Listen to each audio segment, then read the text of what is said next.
میری بیٹی مسکرانے لگی تو مجھ کو کہنے دو لوگوں، جب بغداد کے غوث کا یہ عالم ہے تو مدینے والے محمد رسول اللہ۔ نعرہ تکبیر، نعرہ تکبیر، نعرہ رسالت۔ اس لیے آج سبحان اللہ اسی غوث اعظم کی بزم میں آتا ہوں۔ خدا کی قسم اگر غوث اعظم کے نام پر صدق دل سے آپ نے اپنے گھروں میں لنگر بنا لیا، اپنے گھروں میں قرآن خوانی کے اہتمام کر لی، میں یہ نہیں کہتا کہ 50 کلو کا چاول ہو تب لنگر بنا، کوئی ضروری نہیں۔ اللہ نے اگر آپ کو اتنا دیا ہے تو 1 کلو چاول لو، 1 کلو بے شک، اور اسی 1 کلو چاول کا شیرنی پکڑو، مت بلاؤ بڑے بڑے خطیب و شاعر، اپنے محلے کے امام صاحب کو بلا کر اپنے غوث کے نام پر فاتحہ ملا دے۔ بے شک، بے شک۔ تیرے گھر میں کبھی غریبی قدم نہیں رکھ سکتی۔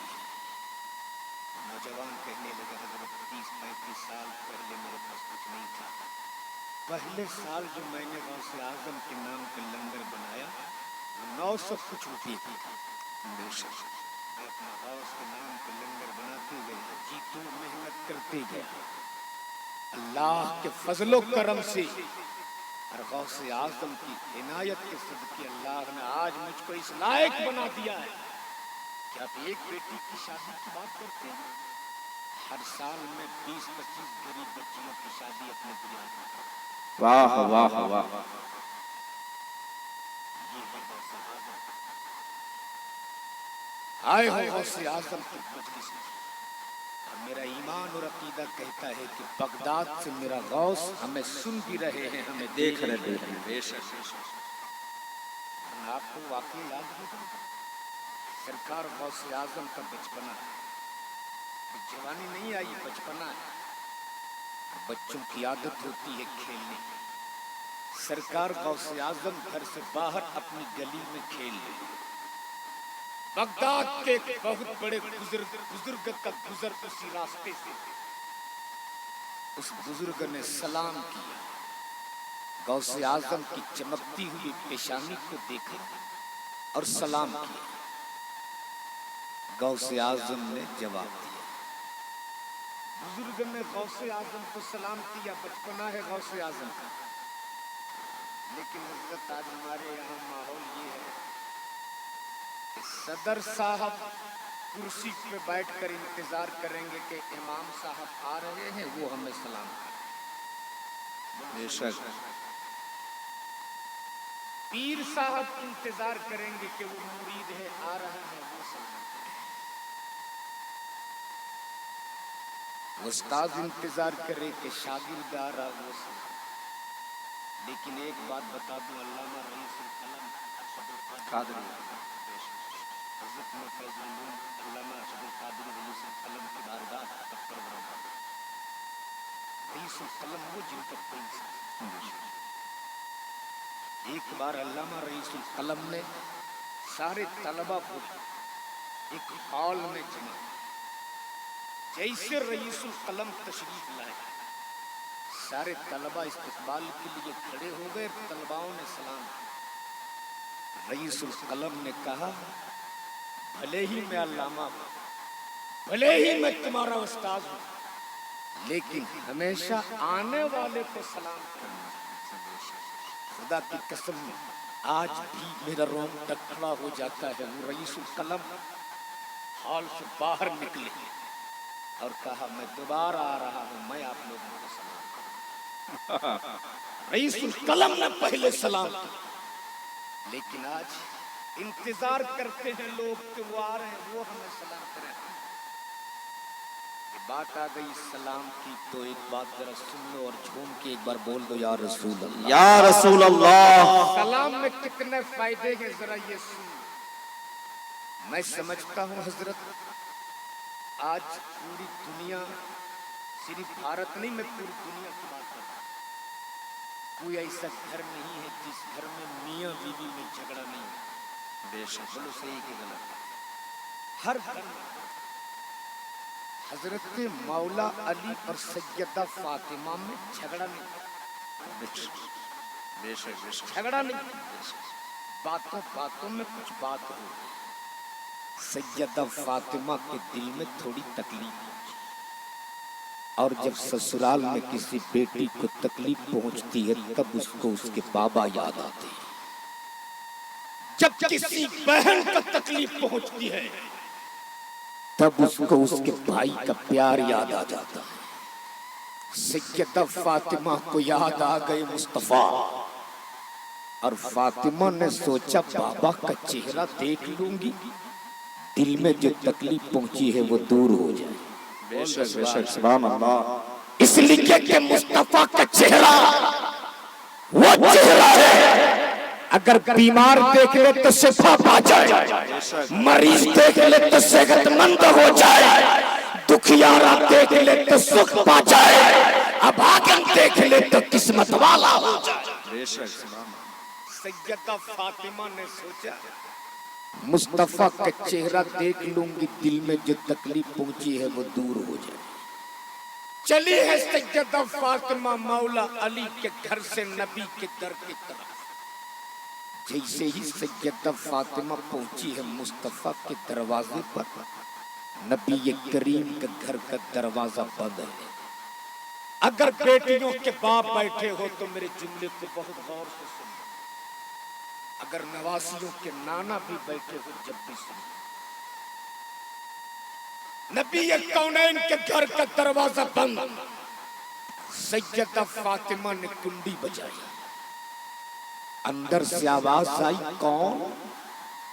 سیدہ فاطمہ بول پڑی بابا آپ کی بیٹی فاطمہ. نبی رحمت اندر سے آواز دیتے کون فاطمہ؟ کون فاطمہ؟ اللہ اکبر. اس فاطمہ کے بارے میں مصطفیٰ پوچھ رہے ہیں کون فاطمہ؟ جس کی شان تو یہ ہے کل محشر کی بھیڑ میں جب فاطمہ کی سواری گزرے گی تو ایک ندا دینے والا ندا دے گا، ایک آواز دینے والا آواز دے گا. اے میدان محشر والو اپنی اپنی نگاہیں جھکا لو، نبی کی بیٹی فاطمہ کی سواری گزرنے والی ہے. اس فاطمہ کے بارے میں مصطفیٰ پوچھ رہے ہیں کون فاطمہ؟ کون فاطمہ؟ سیدہ فاطمہ بول پڑی بابا حسن کی امی فاطمہ. نبی کی رحمت فرماتے کون حسن؟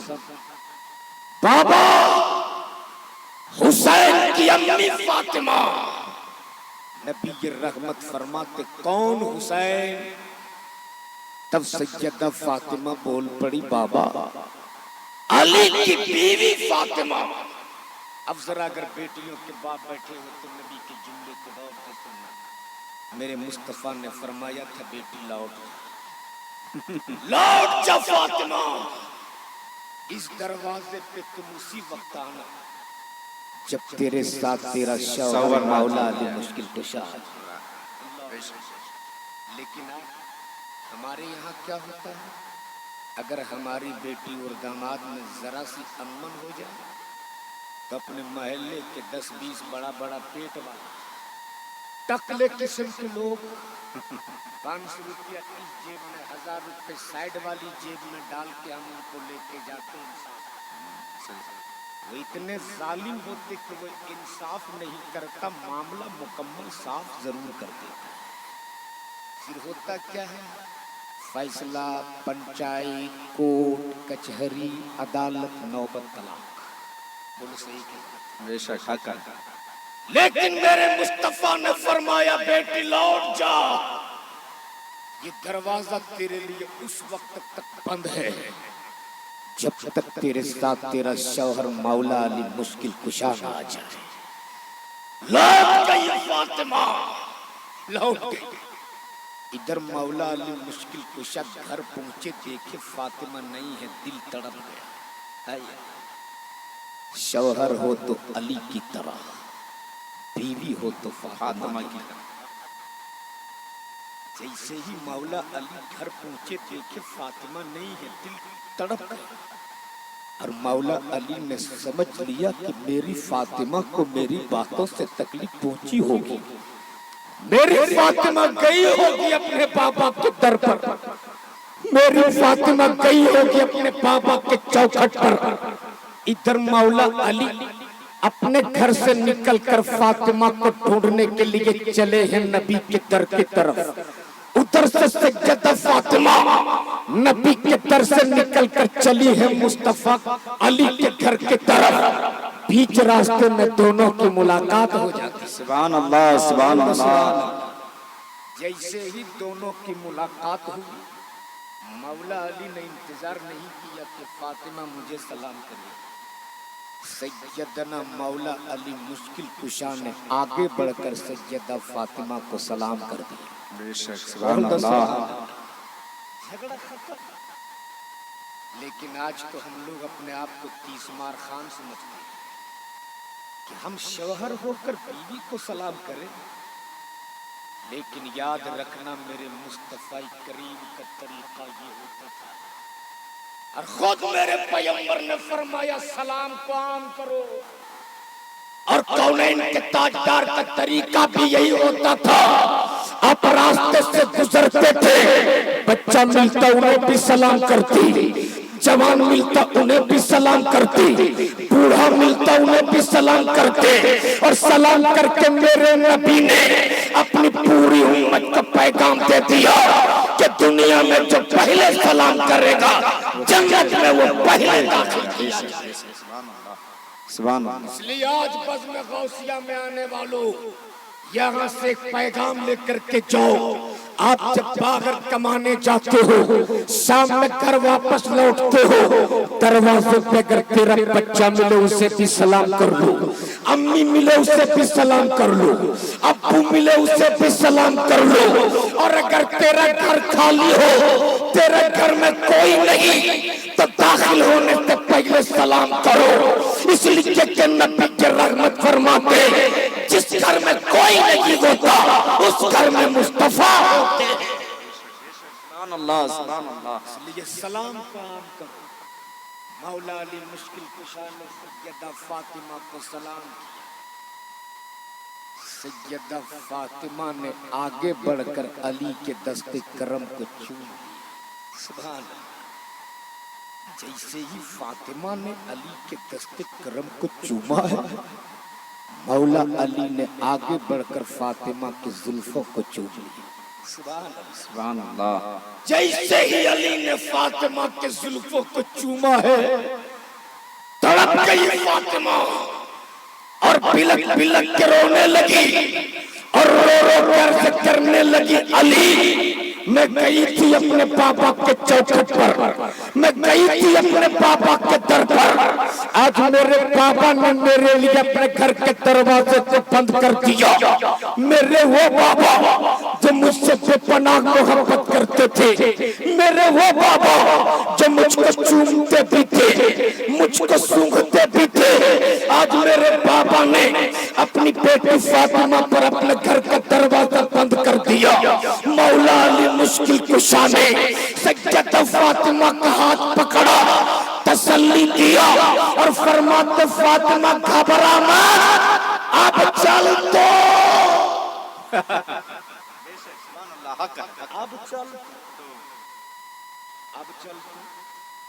آگے آگے مولا علی، پیچھے پیچھے سیدہ فاطمہ،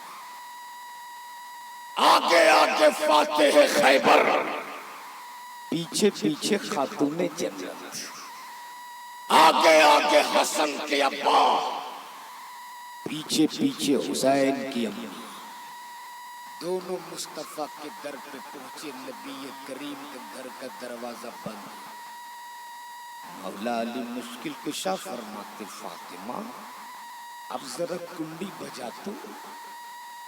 جیسے ہی سیدہ فاطمہ نے پہلی کنڈی بجائی تھی، نبی کے کونین نے آگے بڑھ کر اپنے رحمت والے ہاتھ سے اپنے گھر کا دروازہ کھول دیا اور فرماتے مرحبا میری بیٹی تو آ گئی، مرحبا میری فاطمہ تو آ گئی۔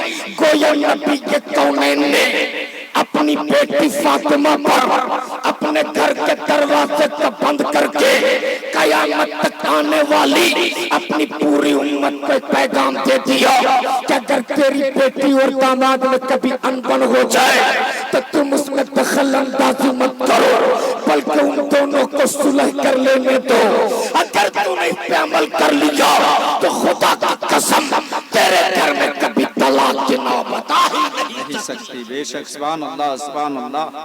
لیکن آج اگر ذرا سی بات ہو جائے اور بیٹی فون کر دے اپنے ابو کو تو باپ بولتا بیٹی گھبرا مت، اب بھی آ۔ یاد رکھنا اس سے آپ اپنی بیٹی کے گھر سوار نہیں رہے ہو بلکہ بگاڑ رہے ہیں، بے شک بے شک۔ اس لیے آج بیٹیوں کے باپ بیٹھے ہو تو غوث اعظم کی اس کانفرنس سے یہ پیغام لے کر کے جائیں۔ لیکن حضرت افسوس یہ ہوتا ہے کہ اگر بیٹی پیدا ہو جائے تو میرے قوم کے اس نوجوانوں کے چہرے پہ بارہ بجے، لیکن کیا کہنا، اللہ کے رسول نے تو فرمایا کہ بیٹی رحمت ہے، لیکن یہ تلک اور مطالبے جہیز میں اسی بیٹیوں کو زحمت بنتی ہے۔ زمانہ جاہلیت میں بیٹیاں گاڑی جا رہی تھی، آج اس تلک نے وہ آتنک پھیلایا ہے کہ آج بھی بیٹیاں ماری جا رہی ہیں۔ ماری جاتی ہے، بے شک بے شک۔ قصور کیا تھا ان بچیوں کا؟ آج الٹرا ساؤنڈ کے ذریعے پتہ لگا لیا جاتا ہے کہ ماں کی کوکھ میں پلنے والی اولاد بیٹا ہے کہ بیٹی ہے۔ اگر بیٹا ہو تو اسے جنم دیا جاتا ہے، اور اگر بیٹی ہو تو زہر کا انجیکشن ڈال کر اس کو پیٹ ہی میں مار دیا جاتا ہے۔ آخر اس ننھی سی جان کا قصور کیا تھا جو تو نے دنیا میں آنے سے پہلے مار دی؟ ہماری عزت کا مالک تو میرا رب ہے اللہ۔ ماں کی کوکھ سے پیدا کرنے سے پہلے اللہ اس کے لیے اس کے رزق کو بھیج دیتا ہے۔ بیٹا تیرے لیے نعمت ہے، بیٹی تیرے لیے اللہ کی رحمت ہے۔ لیکن آج اگر کسی کے گھر بیٹا پیدا ہو جائے تو امام صاحب کے حجرے کے سامنے اتنا کودے گا، اور اتفاق سے اگر امام صاحب حجرے میں نہیں ہے تو لوگ کہتے کہاں مر گئے امام صاحب، کہاں مر گئے؟ لوگ پوچھتے رہے ہوا کیا ہے؟ مجھے پتا نہیں، میرے گھر میں چیک آیا ہے، چیک۔ اب بیٹا کہاں، ڈائریکٹ چیک لوں۔ اور اگر بیٹی جنم لے لے تو امام صاحب کے پاس نہیں، موزن صاحب کے پاس جانا۔ بولیں گے چلیے نا، کیا ہوا؟ بیٹی یہ ہوگی۔ اگر تیرے گھر بیٹی جنم لے تو ماتم مت کرنا، گھبرانا مت، اس لیے کہ یہ بیٹی جب تک باپ کے گھر رہے رحمت، سسرال چلی جائے تو سسرال والوں کے لیے زینت، اور یہی بیٹی جب ماں بن جاتی ہے تو اس کے قدموں کے نیچے خدا کا جنت ہے۔ بے شک، سبحان اللہ سبحان اللہ۔ لیکن جس بیٹیوں کے قدموں کے نیچے اللہ کے رسول نے جنت فرمایا، آج کچھ لالچی لوگ اسی بیٹیوں کے غریب باپ کی زمین بچوا کر بریانی تو حضرت شرم تو تب آتی ہے جب محلے کے 10 بڑا پیٹ والے کو لے کے پہنچتا ہے بیٹی باپ کے گھر، اور اپنے بیٹوں کی قیمت اس طرح لگاتے ہیں جس طرح لوگ مارکیٹ میں جانور کی بھی قیمت نہیں لگاتے۔ اس لیے اگر غیرت دار ماؤں کے دودھ پیے ہو تو سنو، اگر جانور نہیں بیٹا پیدا کیے ہو تو سنو، آج میری قوم کی بیٹیاں غیروں کے یہاں بہو بننے پہ مجبور ہیں۔ آج میری قوم کی بیٹیاں غیروں کے ساتھ بھاگنے پہ مجبور ہیں۔ آخر یہ بیماری آئی کہاں سے؟ بیٹا بیچنے کا رسم کسی غریب کے گھر سے نہیں چلی ہے، یہ